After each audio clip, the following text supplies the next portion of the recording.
বাংলাদেশে পাচারের পথে কাছাড়ের সুবোধনগরে 12টি মহিষ উদ্ধার হয়েছে। ভারত বাংলাদেশ সীমান্তের কাটিগড়ার সুবোধনগর থেকে বাংলাদেশে পাচারের পথে মঙ্গলবার রাতে 12টি মহিষ আটক করেছেন ভিটিপি কর্মী সহ স্থানীয় জনগণ।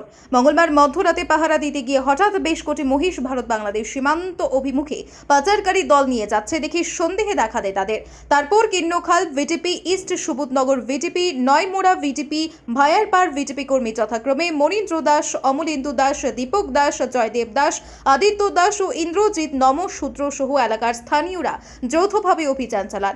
অবস্থা বেগতিক দেখে মহিষ রেখে পালিয়ে যায় পাচারকারী দল। সংখ্যায় বেশি থাকলেও বিজেপি কর্মীদের হাতে ধরা পড়ে 12টি মহিষ। পরে খবর পেয়ে ছুটে যান কাটিগড়া থানার OC Joseph B কেইভাম।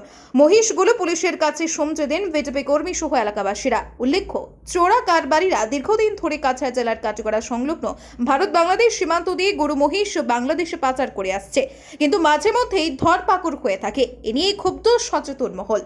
Bureau report, আজকের বরাক। বাংলাদেশে পাচারের পথে কাছাড়ের সুবোধনগরে 12টি মহিষ উদ্ধার হয়েছে। ভারত বাংলাদেশ সীমান্তের কাটিগড়ার সুবোধনগর থেকে বাংলাদেশে পাচারের পথে মঙ্গলবার রাতে 12টি মহিষ আটক করেছেন ভিটিপি কর্মী সহ স্থানীয় জনগণ। মঙ্গলবার মধ্যরাতে পাহারা দিতে গিয়ে হঠাৎ বেশ কটি মহিষ ভারত বাংলাদেশ সীমান্ত অভিমুখে পাচারকারী দল নিয়ে যাচ্ছে দেখে সন্দেহে দেখা দেয় তাদের। তারপর Kinnakhal VTP east, Subodhnagar VTP, Noymora VTP, Bhayarpar VTP কর্মী যথাক্রমে মনীন্দ্র দাস, অমলেন্দু দাস, দীপক দাস, জয়দেব দাস, আদিত্য দাস ও ইন্দ্রজিৎ নমঃশূদ্র সহ এলাকার স্থানীয়রা যৌথভাবে অভিযান চালান। অবস্থা বেগতিক দেখে মহিষ রেখে পালিয়ে যায় পাচারকারী দল। সংখ্যায় বেশি থাকলেও বিজেপি কর্মীদের হাতে ধরা পড়ে 12টি মহিষ। পরে খবর পেয়ে ছুটে যান কাটিগড়া থানার ওসি জোসেফ বি কেইভাম।